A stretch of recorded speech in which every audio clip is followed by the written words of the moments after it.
The neutral zone, from parents to programmers. When a society no longer knows what a mother is, or a father, or even a child, what's left to raise the next generation? In the void left behind by family collapse, something has quietly stepped in. Programs.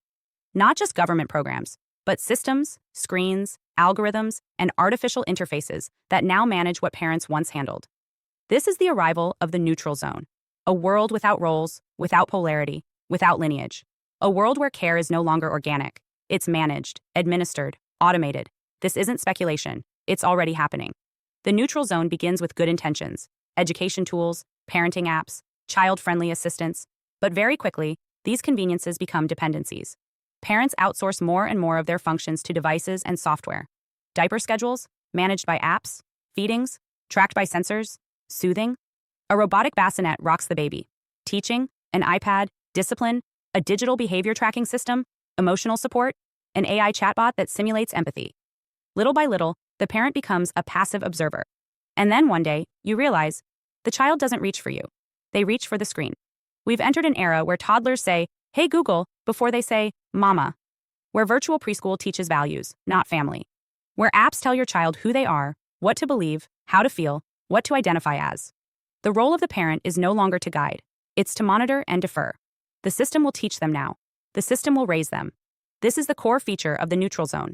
Function replaces relationship. There's no emotional continuity, no lineage, no sacred roles, only tasks. Care becomes a job, performed by whichever algorithm or agent is most efficient. In this model, the child is no longer nurtured. They are managed. Their development is parsed into metrics: screen time, cognitive scores, behavior logs, emotional compliance. And that data is fed back into the system to refine how they're raised. The result isn't a child, it's a project. And projects don't need parents. They need technicians. Now consider the role of gender in all this. If there are no mothers and no fathers, only caregivers, then there is no polarity to pass on. There's no unique masculine or feminine influence, no identity rooted in ancestral modeling, just a flat, neutral input stream managed by protocols. The child becomes gender optional, history optional, role optional. In other words, programmable. This is not just a parenting trend.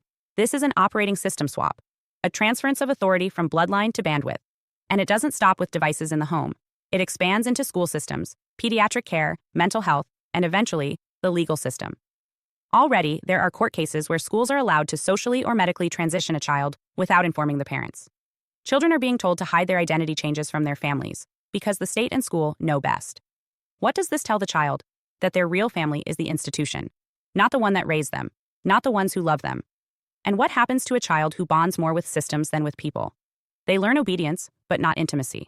They learn protocol, but not discernment. They may be emotionally regulated, but spiritually empty. And that emptiness becomes fertile ground for further programming. In the neutral zone, children are encouraged to define themselves by identifiers that can be updated, changed, or erased. They are taught to distrust their biology, their lineage, and their roles. Family is rebranded as a fluid network of caregivers and identities, interchangeable, temporary, and managed. There is no core to return to, no home base, only forward movement into deeper integration with the system. And when something goes wrong, when the child is depressed, anxious, or dissociative, the solution is not more love, more time, or more anchoring. The solution is more management, more therapy, more apps, more diagnosis, and often, more medication. Because in the neutral zone, the goal isn't healing, it's stability, predictability, compliance. The human is not a soul in development. The human is a variable in a system. And the goal is to minimize disruption, not maximize growth. This new paradigm sees parental roles as outdated.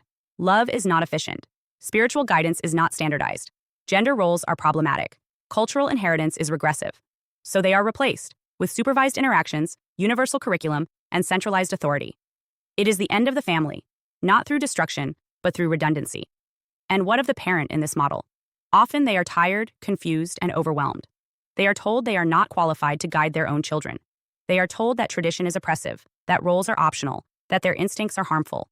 And slowly, many of them hand over the reins. Not because they don't care, but because they are conditioned to believe they shouldn't lead. This is not liberation, it's decommissioning. The parent becomes a sentimental relic, honored in theory, ignored in practice. The child becomes a managed unit, and the family becomes a nostalgic myth. But beneath all of this, something deeper is lost. Because when you remove the parent, you remove the spiritual imprint that family is meant to carry. A child doesn't just learn from a mother or father. They absorb, they mirror, they inherit. They receive not just information, but identity. They learn their name, not just in sound, but in essence. And when that is removed, when roles are flattened, when history is severed, what's left is a rootless generation, raised by systems that do not love them, do not know them, and do not answer to them. The neutral zone is not a future. It is a present reality.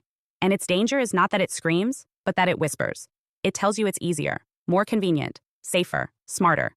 It replaces sacred with streamlined, soul with software, parent with protocol.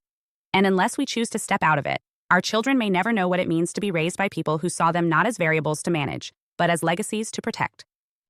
Hi, I am Adeline Atlas, 11 times published author, and SOS, School of Soul has a brand new series, the AI and Future Technology series. Look, you know the world is changing. And no, it's not going back to normal. Normal is over, and what's coming next is beyond anything we were prepared for.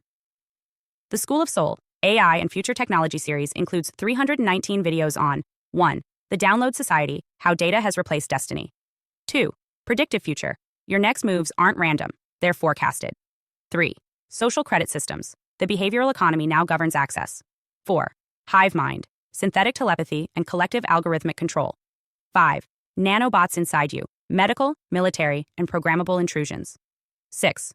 Grief Tech. AI-fueled digital resurrection and simulated comfort. 7. Uploading your mind, consciousness transfer, and data-based identity. 8. Deep fakes plus AI clones, the replication of reality and identity theft. 9. Quantum humans, the merger of biology with quantum systems. 10. Digital afterlife, where your data goes when you die. 11. Resurrection science, reviving life through synthetic methods. 12. Immortal science, the end of death as we know it. 13. Longevity science, gene editing, anti-aging, and bio-upgrades. 14. Designer babies, engineered perfection before birth. 15. Artificial wombs, birth decoupled from the female body. 16. 3D printing, printing organs, limbs, and even humans. 17. The humanoid era, the rise of synthetic beings among us. 18.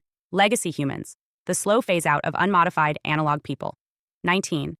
Smart cities, algorithmic environments that watch and decide. 20. Cloud-based societies, citizenship without borders or bodies. 21.